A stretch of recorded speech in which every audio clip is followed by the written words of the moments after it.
Our next up, I'm proud to introduce my daughter, Balika Haakanson. And you heard about her when I told my story when she was a little girl. She fished with me from the time she was 7, 8 years old when I got a boat that actually had a head, and put herself through college, high school, college, graduate school, and got pregnant, started teaching, and quit fishing, became a teacher. So here she is telling her story.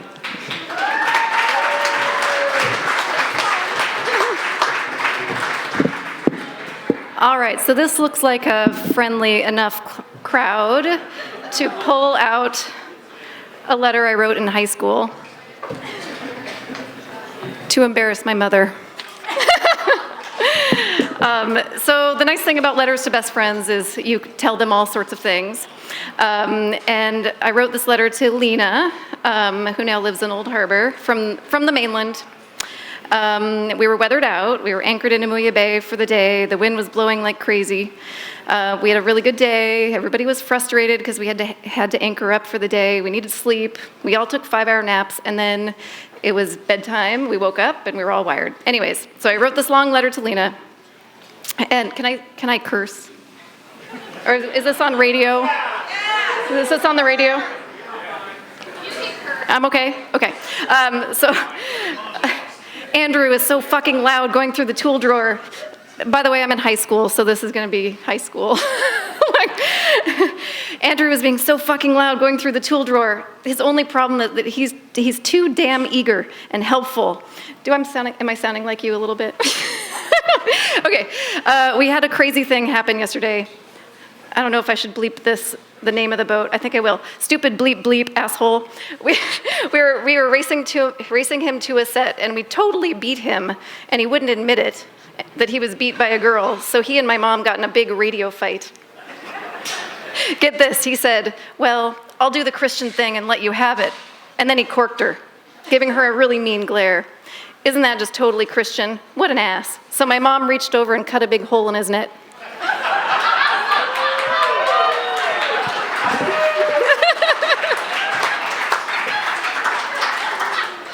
I think that's a good transition to my piece, which is called Learning How Not to Be a Fisherman.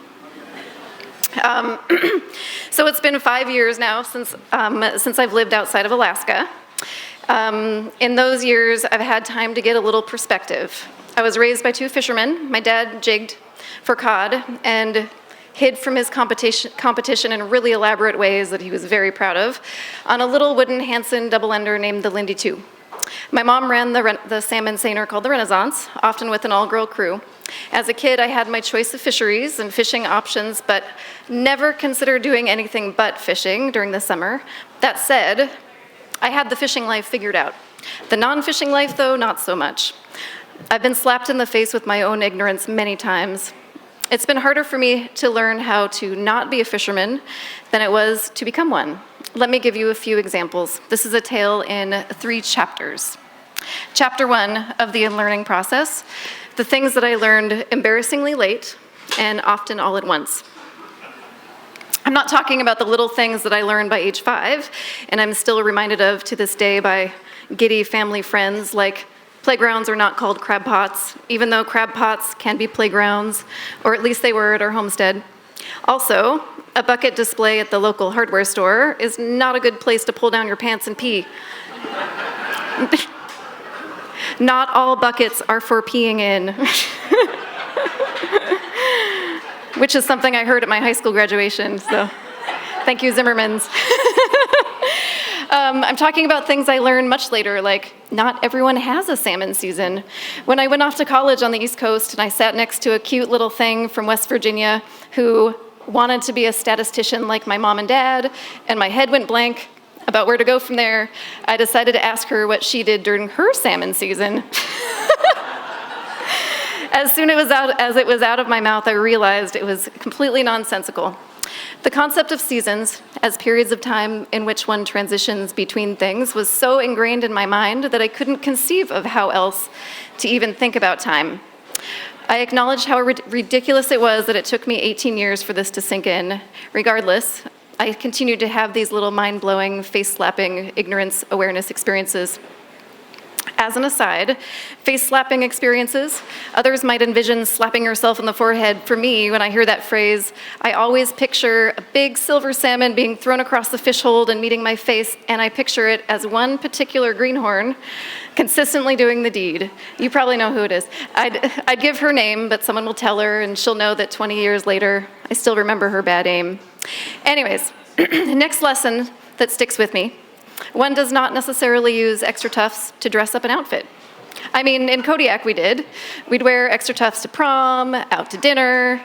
In the little Russian Orthodox church in Old Harbor, where my best friend got married, all the bridesmaids and the bride, with her long white dress, wore extra tufts. Extra tufts were, and are, an inexplicable symbol of identity and Alaskanness, and extra points for shiny dried-on salmon scales.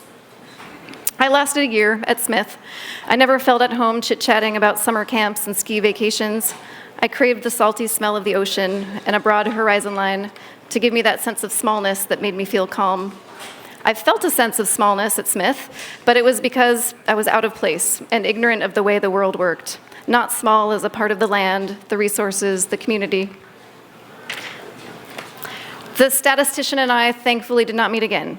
But there were many more instances at my small, all-girls liberal arts college that made me feel like I didn't belong. I had no common language with anyone and felt clunky, disconnected, and terribly blue-collar. In my world, being blue-collar was a point of pride, but not so much in the East Coast college world. That year ended with a summer of salmon fishing that grounded me, but I knew that I wasn't going back to Smith. I finished up college in a place that felt more like home, even though it was further away. What drew me to St. Andrews, which is in Scotland, was the fact that it was nestled in a little fishing town. It got out in May, so I wouldn't lose my place on my mom's boat. School buildings were intermixed with markets, pubs, coffee shops, so things felt more right. But I still found myself continuing my schooling, learning how not to be a fisherman. For example, dirt under your fingernails and muddy sweatpants are not symbols of prosperity everywhere you go. The posh London boy who followed me around for a while asked me lots of questions. I realize now that he was just trying to figure me out. Are you bothered by the dirt under your fingernails? No, I was gardening. Aren't you going to wash your hands? It hadn't even occurred to me to dig the dirt out from under my nails. It was my second year at St. Andrews. My girlfriends and I lived in a sweet little flat down by the sea with a spacious yard. I gleefully grew herbs, weeded to keep myself busy, to connect with my home and my land, and to do what I always did: grow stuff, make stuff, and be self-sufficient. I was intending to keep getting my fingers dirty, so why bother with the nails? He stared at me intently as I struggled with figuring out how to respond, and I think I tried to explain my reasoning. I don't honestly remember. Eventually, I just stopped answering his calls and avoided his pub and his posh London accent and his probing stares and his questions. And I realized that I didn't want to understand where he was coming from. I found my people eventually. They were the locals, the brick mason, the down-to-earth Scots, the international students, the grave digger who spent his time birding, the Bosnian refugees. We weren't outcasts, we just weren't bothered by a little mud under our fingernails. In my journey to learn how to not be a fisherman, I realized that there are certain lessons that I'm glad I learned early, like find your people. Surround yourself with people who know how to work, with people who understand the way communities of people are stronger when they come to rely on one another. I learned this from my mom, who worked very hard later, attempting to turn her crew into summer family. Learned that after maybe year 2 or 3. Anyways, chapter 2 of the unlearning process. There are things that I find myself unlearning slowly without even realizing it. Things like, it occurred to me the other day that when I needed a screwdriver or a knife, I have to dig around for them.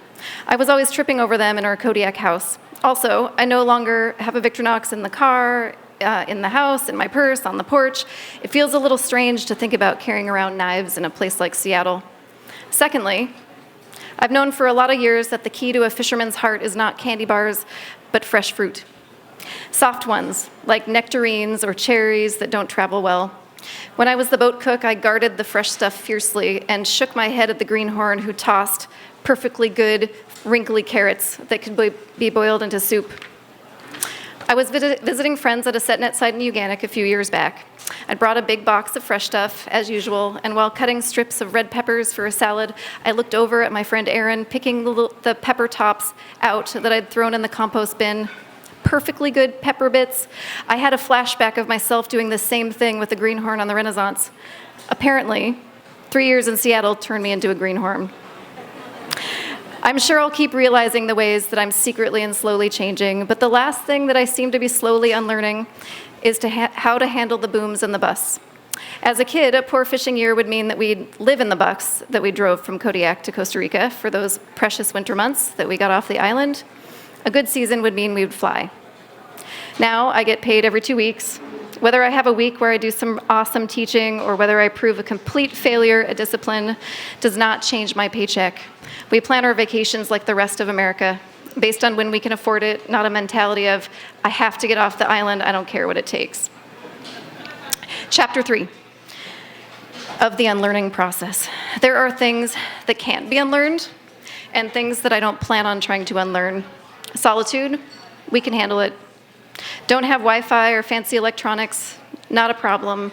We have beaches, rocks, hills, wherever we go. The ability to go macro. Checking out and finding wildness anywhere is something that can bring us right back to our quiet places. Snow, ice, slush, don't feel like doing the thing, just dress for it. I just had one of my happiest weeks in Seattle last week when I got to put on my Kodiak parka, my extra tufts, and shoveled for hours. No one else looked happy, but I was giddy. Don't know how to change the oil or remember where the alternator is or what it does. That's what manuals are for. That's what my mom told me when she said, "You're the engineer this year." And I said, "What?" She said, "Here's the manual." Anyways, just because some people are paid massive amounts of money to fix things doesn't mean it can't be learned. But the most important thing I learned growing up a fisherman, the kid of fishermen and in a fishing community, community matters. How we spend our money matters. Farming, fishing, those industries that not only drive small town economies, but keep people tied to realizing the importance of the land and the environment, are a hope for the future. Epilogue, part 4. As I reflect on the way that fishing has become a way for people to feel tied to place, I realize how important it is to provide this to my own children. Last summer, when my 15-year-old daughter went to Cape Uganic to fish with my friend Lee, who's sitting right there, for a couple of weeks of fishing, I tormented her with lists and piles of supplies, wristers, large rubber bands for her boots, books she had to read. I was mortified and worried to think of her as the new crew member who might tuck her rain gear into her boots or put her fingers in between the skiff and the tender. But when I got her first letter, I knew that the circle was unbroken. Her favorite summer moments, laying in the grass and walking on the beaches, not having a phone, puking multiple times over the side of the skiff in between sets, but surviving. The 80s station playing a steady stream of Snoop Dogg. And my favorite, dancing in sweatpants under the disco ball in the cabin kitchen, which was a buoy covered in tinfoil. Really good one. The kids are all right.